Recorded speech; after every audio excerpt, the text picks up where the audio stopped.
सर्वांना नमस्कार. स्वागत आहे आपलं मराठी चातुर्य कथा या यूट्यूब चॅनलवर. आपल्या व्हिडिओला लाईक करा, चॅनलला सबस्क्राईब करा आणि बेल आयकॉनवर प्रेस करा, जेणेकरून सगळ्या नोटिफिकेशन्स तुमच्यापर्यंत वेळेत पोहोचतील. चांदमातला भाग 185. आता सल्याने सगळ्या गँगस्टरच्या मीटिंगमध्ये मुंबईचा डॉन बदलायचा विषय काढला. रवी शेठनं सुद्धा त्याला संमती दिली, कारण त्यांना आता कशातच इंटरेस्ट उरला नव्हता. आणि तरीही त्यानं रवी शेठच्या जीवावर उठायचं ठरवलं आणि त्यांच्या पाण्यात विष मिसळलं आणि रवी शेठने ते पाणी पिलं. आणि आता घरी जाऊन ते आरामात झोपणार आणि मरणार असं त्याला वाटलं.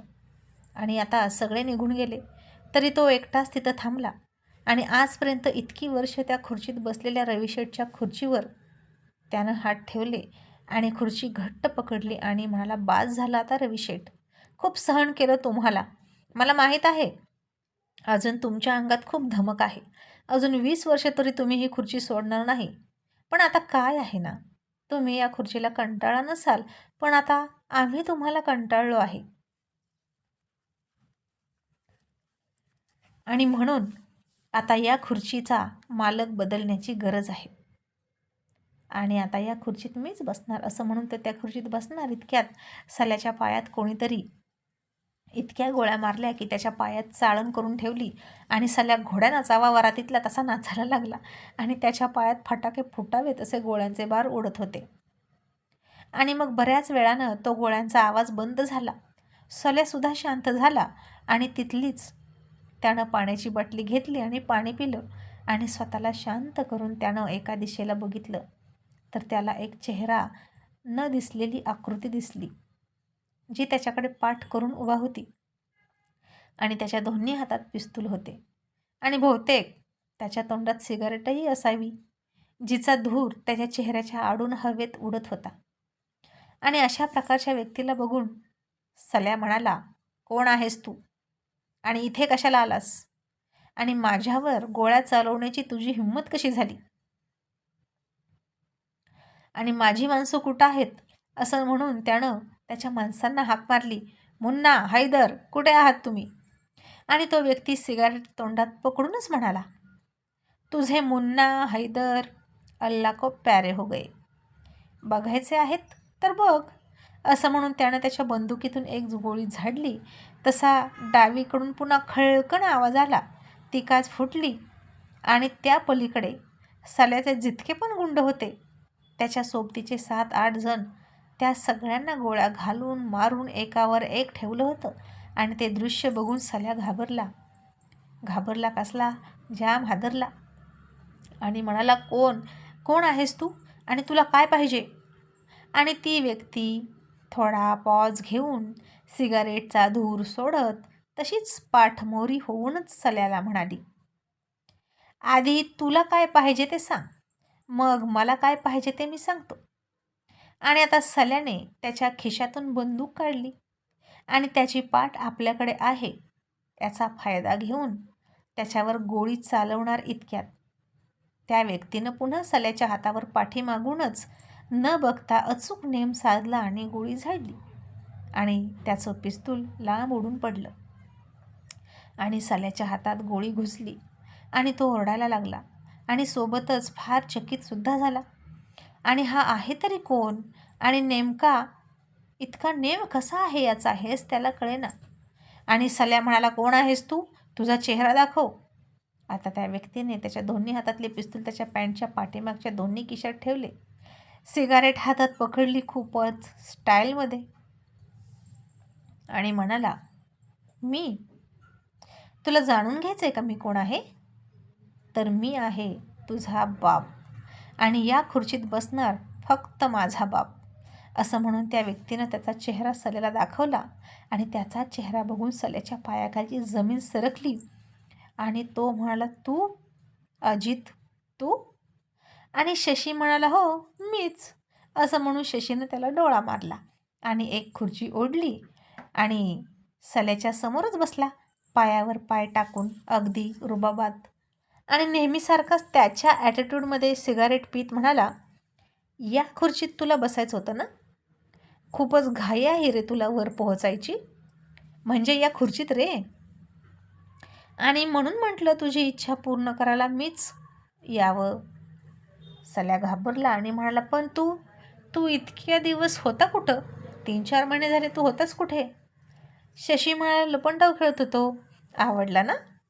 मग आता इतके दिवस मी लपून बसलो आणि तुम्ही फिरत होता खुलेआम बाहेर. मग आता लपून बसण्याची वेळ आली तुमची. आता तू हायड होणार, ते सुद्धा कायमचा.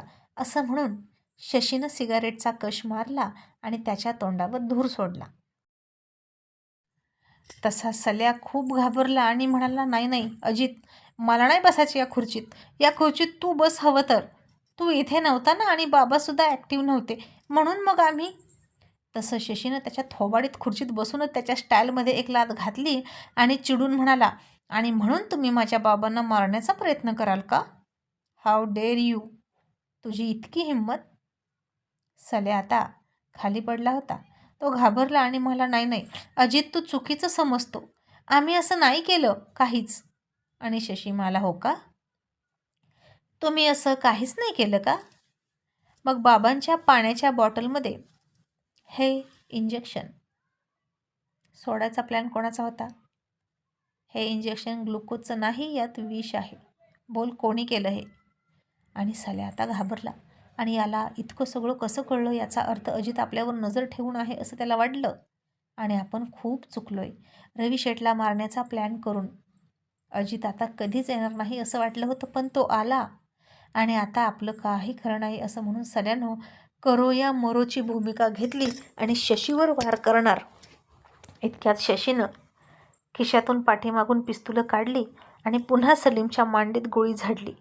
तसा तो जखमी होऊन खाली पडला आणि विव्हळायला लागला. आणि शशीनं ते हातातलं इंजेक्शन त्याला दाखवलं आणि म्हणाला, तुला काय वाटलं? तुझी माणसं माझ्या बाबांच्या पाण्याच्या बाटलीमध्ये हे औषध आरामात सोडतील का? आणि बाबा ते पाणी पितील आणि मग घरी जातील आणि मरतील का? मूर्ख आहेस तू. बाबांसाठी तुझ्या माणसांनी विषाचं इंजेक्शन टाकून जी पाण्याची बाटली ठेवली होती ती त्यांच्यासमोर नव्हतीच. ती बाटली तर तुझ्यासमोर होती आणि तूच त्यातलं पाणी पिलास. आणि आता मरणार बाबा नाहीत, मरणार तू. अँड डोंट वरी, तू घरी जाऊन आरामात नाही मरणार. आणि आता तुला माहीत झालं तू विषाचं पाणी पिला. मग आता तुला वाटेल मी आता मरतोय की मग मरतोय. मग तुझे उरलेले काही तास त्रासात जातील. तर असं न होता आता मी तुला आणखीन एक छोटंसं इंजेक्शन देणार, ज्यामुळे तू आता इथे 5 मिनिटात मरशील आणि तुला जन्नत प्राप्त होईल. असं म्हणून शशीनं ते इंजेक्शन काढलं. त्यामध्ये एका बाटलीतून विष भरू लागला. त्यासोबतच शशीकडे खूप रागात बघत होता. आणि हे बघून सलीम खूप म्हणजे खूप घाबरला.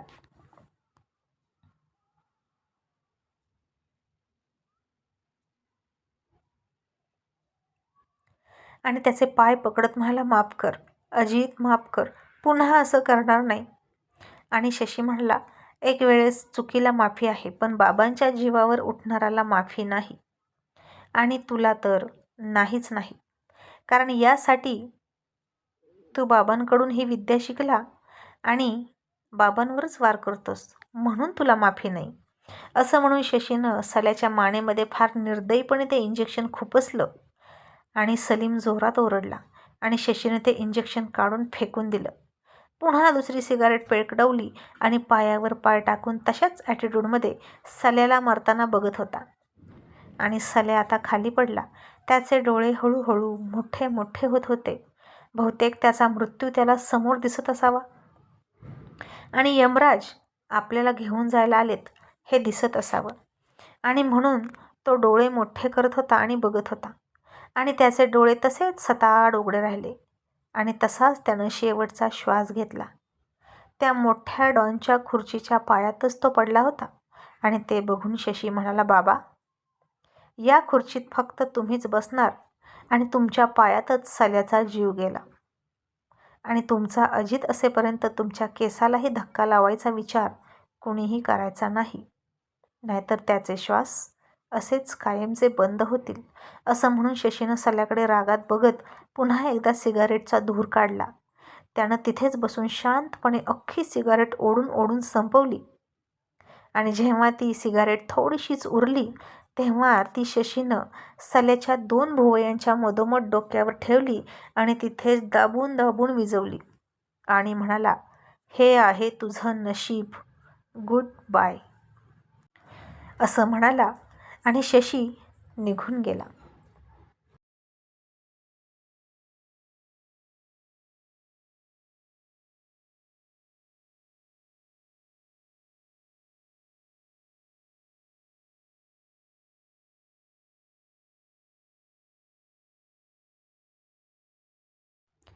आणि आता दुसऱ्या दिवशी अख्ख्या टोळीचे गँगस्टर वाट बघत होते की सल्या आपल्याशी कधी कॉन्टॅक्ट करतोय. त्याला डॉन व्हायचं आहे हे सगळ्याला माहीत होतं. त्यासाठीच इतकी खटपट सुरू आहे त्याची. आणि सगळ्यांच्या मीटिंगला सल्याच्या मीटिंगचा कॉल येण्याऐवजी सल्याच्या मृत्यूची बातमी आली आणि सगळे घाबरले. आणि ही बातमी रविशेठपर्यंत सुद्धा पोहोचली. सकाळ झाली तरी ते सही सलामत होतेच आणि रविशेठ ही बातमी ऐकून थोडे चकितही झाले. सल्यानं त्या खुर्चीत बसण्याची स्वप्न पाहिली आणि सल्या मेला. पण कोण असेल जे त्याच्या जीवावर उठलं असेल असं ते विचार करू लागले. मग आता पोलीस घटनास्थळी आले होते. पंचनामा सुरू होता. सल्यासुद्धा पोलिसांच्या हिटलिस्टवर होताच आणि एक गुंड कमी झाला याचं त्यांनाही बरंच वाटलं. आता सलीमची अंत्ययात्रा काढली जाणार होती. रविशेठसुद्धा भेटायला आले त्याच्या कुटुंबाला. कितीही दुश्मनी असली तरी शेवटचा अलविदा करण्यासाठी सगळेच येतात.